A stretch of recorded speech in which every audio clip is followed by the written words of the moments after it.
Hello everybody, welcome to the instant match reaction. Liverpool have just lost 1-0 at home to Fulham. In a game we've lost 1,000 times in recently. in a game that I've seen many times, and it's going to feel like the exact same conversation that me and Chris have had many times over the last couple of months. Chris, I think whatever the last one we did, it was Sheffield United to be fair last week, and we had one. And off camera afterwards, I said, it's good because this show kind of gives me the opportunity to come on and give my thoughts. You've had the sort of the long show or the watch along, and then you do the play ratings. And I'm getting sick of my thoughts being just going to come on and just say the same things every week. And yeah, it's another loss. I can't get this line out of a Lawrence Arms song out of my head, and the song's called Take What's in the Box, Monty, and it's apathy, exhaustion, it all feels the same far away. And I am so apathetic and exhausted with this Liverpool at the moment and watching football like this, that I've never ever felt further away from the football club or further away from the players. I've never felt so helpless, so hopeless and so lost. And it looks to me like the players feel helpless, hopeless and lost right now. And we're watching these lads go through the worst form that some of these people have ever been in their professional careers, and they need us as fans now more than ever before, and we're not able to be there and show them that support and that love for what they've achieved. They've given us the best of them over the last 3 years, and now unfortunately we're seeing the worst of them, and I just want to be there to give them some type of support. And instead we are in a position where we've just got to hope that when we get back in that ground that they're not done. And we've got to cross our fingers that they're not done. Because right now I don't know whether they're done or they're not done. I must admit, it's crossed my mind. It crossed my mind more on Thursday night, because I think you end up having all sorts of thoughts late in the evening when you're sad. But for me, it feels so unfair now. It's starting to feel so unfair what's happened over the last 12 months, because we were essentially as fans robbed of the league title win. And now we're slowly seeing this decline in the Liverpool side. Hopefully it's not a decline that rolls over into next season, in the sense of we know that we've got injuries, we know that there's no fans in the ground, but as people will rightly point out, that it is the same for everybody. There are no fans for everybody, which I take, but also it feels very unfair at the moment that we can't, as you said, we can't be in the ground to show support for them. We can't be in the ground to watch. Well, we haven't been in the ground to watch those achievements unfold properly, but at the moment we can't go in. Maybe not so much today. I feel like with the way that things have been going, there would have been more negativity in the ground today. But Chelsea and Everton, 2 games there that I feel like, imagine how loud the ground would have been in the last 10 minutes of those games to try and get something out the game, Everton in particular. And I'm absolutely terrified that, even though when I eventually go back into grounds, that I will just be thankful to be there, because we're privileged as it is to be able to go into grounds. But I'm absolutely terrified that the next time that I step into Anfield, the team's not going to be what it was. Yeah. We're going to be in the Europa League or worse, and that we've missed the window of opportunity of seeing this fantastic Liverpool team live in the flesh, achieving what they've been able to achieve. And it can go back even further. I can even start moaning about the fact that hands up, that Manchester City that season 18-19 were amazing and they deserved to win the title because of how good they were. But if Manchester City don't exist that season, we win back-to-back titles, we win a double, and it all begins to build up in my mind of just how many we've been. It feels like we've been robbed of all these things. We've had a couple of super chats. Drips €5.49. Thanks very much. If we don't have Champions League football, we have to say goodbye to rebuilding properly. We have truly hit rock bottom. Possibly, yeah. I think the presence of Jurgen Klopp at the club is a big factor, and I think that if we do finish outside the top 4 this season, we will still be able to attract some players purely because of Jurgen Klopp being at the helm. But it's going to be impossible to predict the very top players. Yeah, but then European Liverpool football never really do sign those anyway. Look, the lads that we've signed for huge money. Virgil van Dijk wasn't playing Champions League football. Yeah, he came to Liverpool. You know what I mean? So I get that. And I think you're right to a certain extent. I mean, the Mbappes, no, probably not.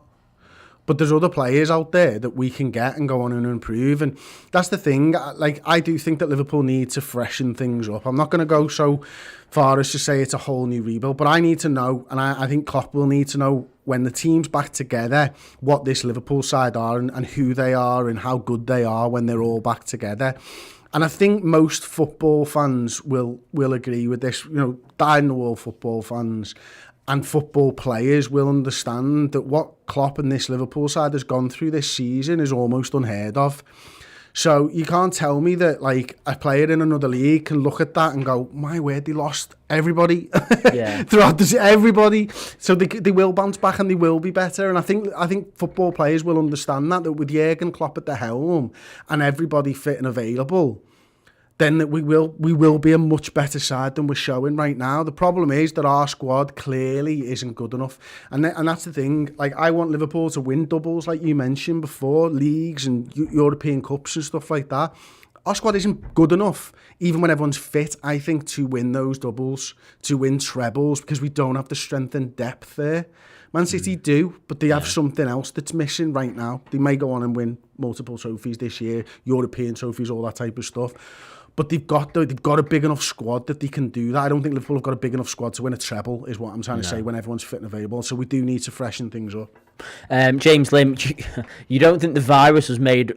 You don't think the virus that was made up by the government to hinder us and makes us shit? I'm joking, but Fulham did well today at some part. He changed it, and fans are still annoyed. Can't have everything. You'll never walk alone. IKWT. Don't know what that is.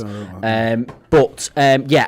So the changing it bit, that was interesting, wasn't it? Because you were scrambling around to change all of those magnets on the board when the team news came out, because I don't think many of us expected that level of nobody expected that level of changes. I mean, obviously I expected Jota to come in. I think I probably would have guessed that Keita coming in, but maybe that might have been the extent of it. Maybe James Milner as well. But I thought Fabinho was going to play in the absence of Kabak. I wouldn't have expected Nico or Reece Williams to have played. Like, all these changes, and like, looking back now, do you think you went a bit far with it? It's easy to say after you've been beaten, but you bring Fabinho on with 30 minutes to go. I don't think we were too much better. We bring Mane on with 15, 20 to go. Don't think we were too much better either. So yeah, I think Klopp got the side wrong. Clearly, we lost the game, but I think we might have got beaten anyway, is what I'm trying to say here. I don't think the result would have been any different. I still see the same problems with the side that was put out today as what we've been putting out. When we get to that final third and the team's encamped on the edge of their penalty area, we are completely devoid of ideas right now, and there is no pattern of play that we don't have the answers to the test, and it doesn't look like we've done our revision, which is the most worrying thing for me. It doesn't look like we've ever had an idea of how to break a side down. It's like they've forgotten how to score goals. It's literally that simple. The midfield's been bypassed in the other sense, and there's no help for Nico Williams. He was completely hung out to dry Ben first half, wasn't he? Yeah, and like, I would have expected better from James Milner in that sense, because he's playing in that position where we've seen it so many times over the last couple of years, haven't we? How Jordan Henderson helps out Trent Alexander-Arnold, and that allows us to do what we do. That allows us to, Nico Williams isn't as good defensively as Trent Alexander-Arnold, and unfortunately, certainly not quite as good as going forward as Trent Alexander-Arnold. But the whole way of the system, and if Jurgen Klopp isn't gonna adapt the system in any way, which it didn't seem like it did to me today, then you need to be relying on whatever midfield three players you put in there. You need to be relying on them doing the dirty work and covering for the fullbacks if you want to do that. Now, for me, Nico Williams, as I said, isn't good enough to do that, but he particularly needs the support more than ever, and I don't know what it was about James Milner not really giving the support today. I know that Jordan Henderson would have done if he was in midfield, so I'm not quite sure what the instructions were, whether or not the instructions were to not do that anyway, or whether James Milner just wasn't following instructions properly. And you alluded to something, I think, in your play ratings where maybe it's just a case of James Milner can't do that anymore. He's 34 years old. He can't be doing that amount of running, covering for fullbacks, getting forward and supporting the attack if he needs to, closing down in midfield, and in which case I can't blame him. But if you can't do it, he shouldn't be in Liverpool's midfield. I think he still can do it, but whether right now he can, I don't know. And it's hard to put in a good performance when the team's playing crap. I mean, for me, Look, you understand why we play a high line. Most people watching the show will understand why we play a high line. It's to make the pitch smaller in the end, obviously, and so that you're able to press. But when the team are bypassing the midfield and you're not pressing them, at that point, I don't understand why we're playing the high line still, because our midfield got nowhere near them. When they got 15 yards away from our players, they're just knocking the ball into space. And all they do, it's dead simple stuff. The centre-back comes out, or a deep midfielder comes out with the ball, and their winger runs inside to hold Nico, to make him nice and compact on that right-hand side, and the ball goes out to someone else overlapping, be it the fullback or another midfielder or whatever. So they're just doubling up all the time. So and time and time again, the space is there. So why are we not just dropping the line? It's like we're hoping not to concede from those situations rather than defending them well, or putting a play or a system in place that stops them opportunities from happening. It's literally like we're just hoping not to concede from those situations. Yeah, I mean, I think you've summed it up, and I think that the problem is that when you've got the players that you've got on the pitch, to just continue to persist with this, and for me it is stubbornness from the manager, and I don't like criticising Klopp, but I don't understand why he would persist with such a... It hurt us on Thursday against Chelsea, and it hurt us today with the way... I mean, Tactical Times at 2:13, so this is 13 minutes into the game, obviously before the goal, tweets a photo of the way that our line is, and you've got Williams and Nico basically 5 yards ahead of Phillips and Robertson. I'm going to quickly show you this photo, and other people will be able to see. That was 13 minutes in. So the inexperience of the two centre-backs and the right-back, Andy Robertson can't conduct that entire line. I mean, it is really that, obviously as a fullback you can see along the whole of the back four of the defensive line, so that it does rely on a lot more communication from your fullbacks to be able to do that. But Andy Robertson can't be responsible for Reece Williams and Nico Williams over on that side not paying attention, or just a complete lack of communication between the two. But what he could be, and I'm not saying this is right, is him and the left-sided centre-half can both see that and can move forward themselves and make the line somewhere else. But I don't think it helps us in any way. For me, stubbornness is the right word. And listen, you don't get to be a manager as good as Jurgen Klopp with changing what you do each and every week. You have to be stubborn. You have to have an ego. You have to believe that your way is the right way, and it's the only way that your side is going to win trophies. So I understand ego in football and ego in management and ego in sports, because it's what got them, it's what drives them to get to the top of the mountain. But also, I do feel like when you haven't got the players to do your system, you've got to work on something else. So then a question then. Do the very best managers recognise when they do need to change? I think so, yeah. So for me, a really good example, one that I can think of right now without even really thinking about it, would be the 18-19 game where Guardiola came to Anfield with his Manchester City team and they got the penalty that Mahrez missed.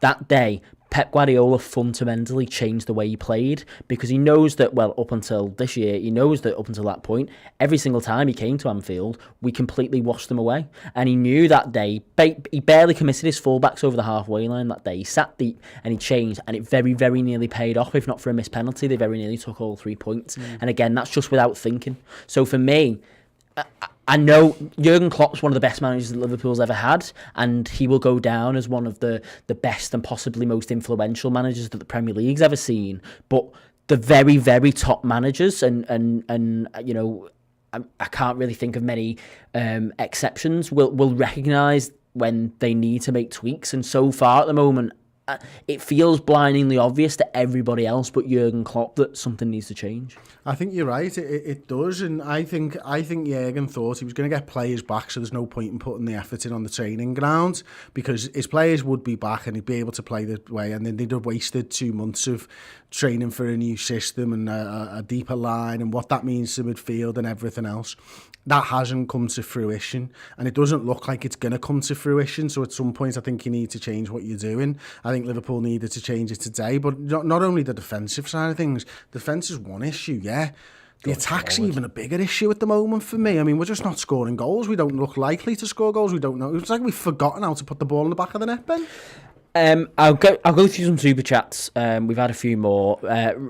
Ramaman Deep Singh.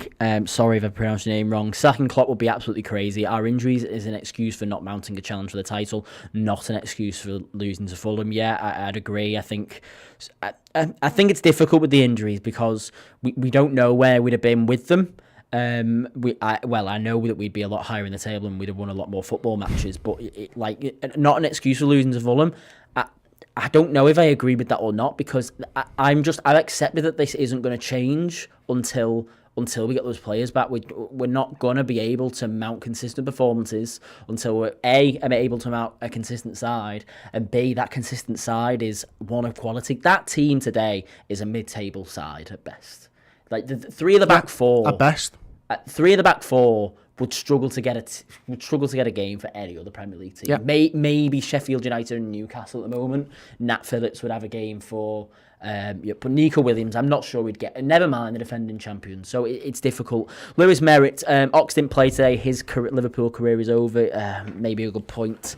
I've been talking for a little while about Oxlade-Chamberlain and Keita's futures this summer. I do think that Keita has a future at Liverpool. I'm not sure that Alex Oxlade-Chamberlain does.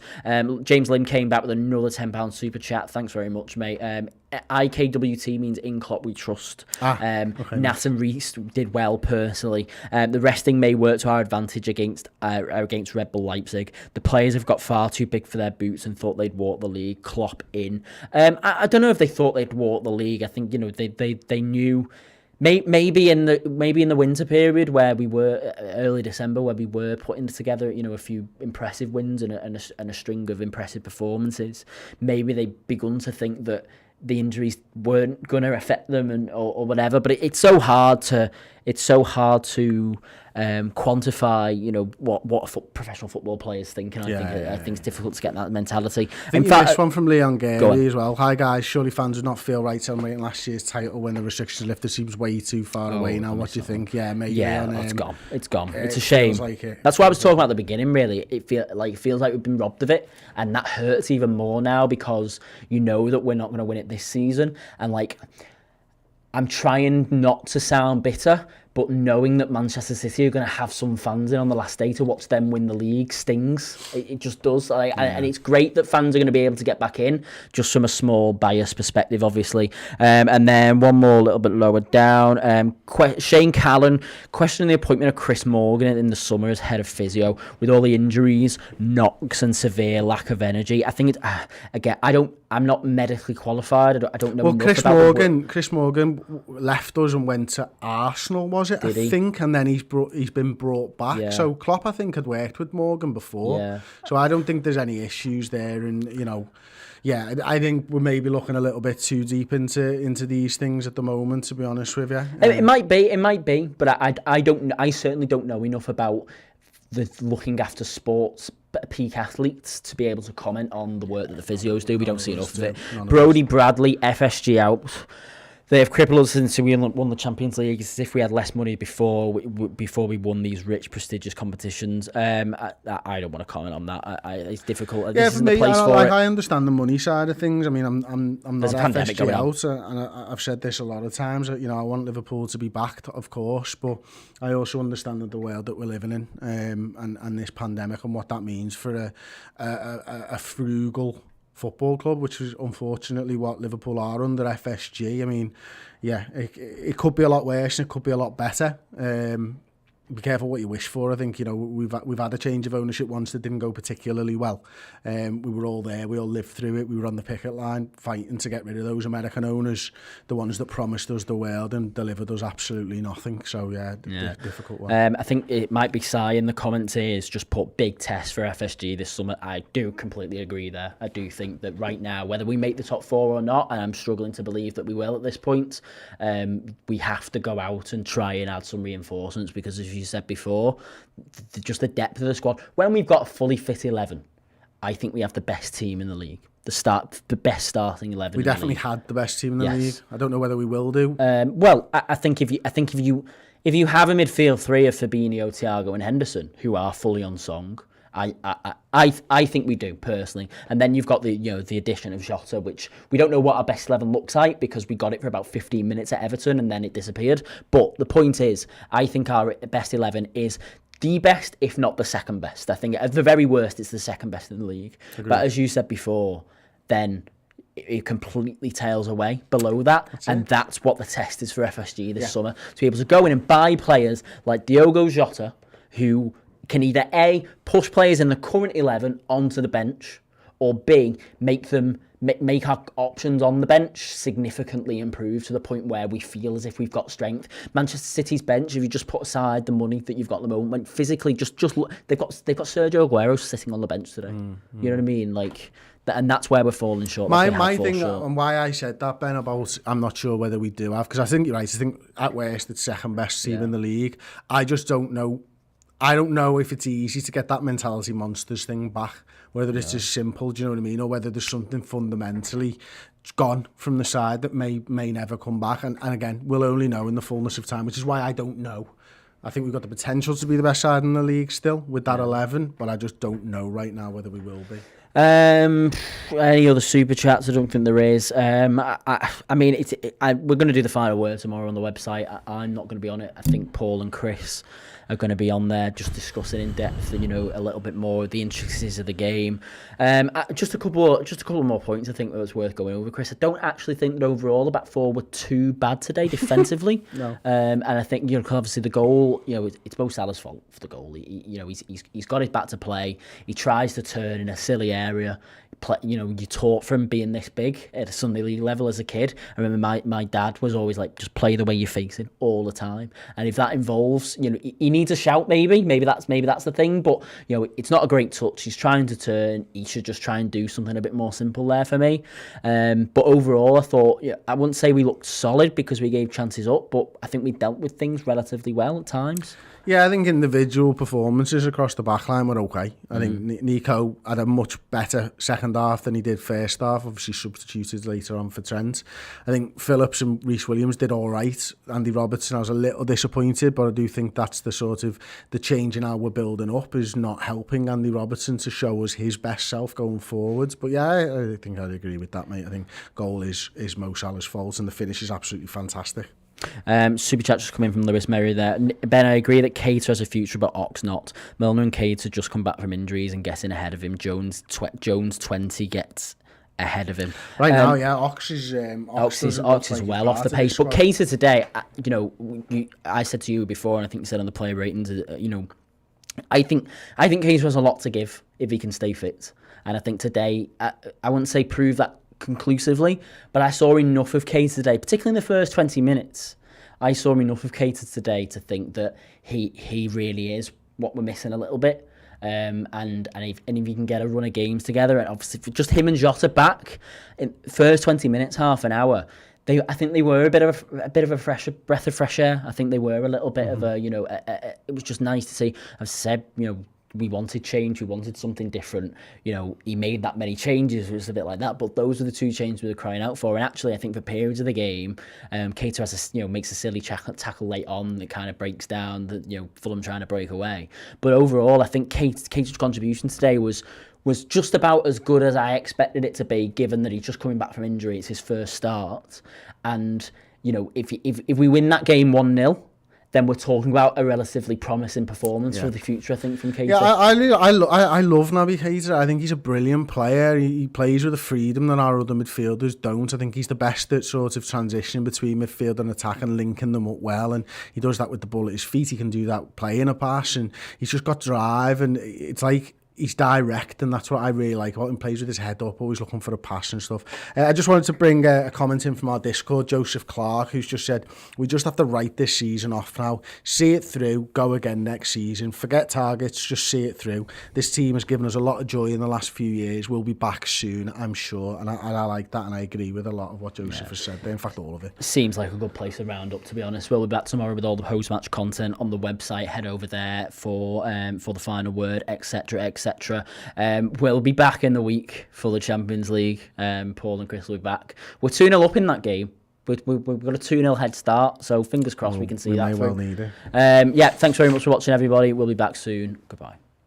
Thank you so much for watching the Redmen TV YouTube channel. Everything we do here is funded by our wonderful subscribers to the redmentv.com. Get over there, sign up and get amazing additional content, interviews, documentaries, mini-series, and of course additional pre and post match day content.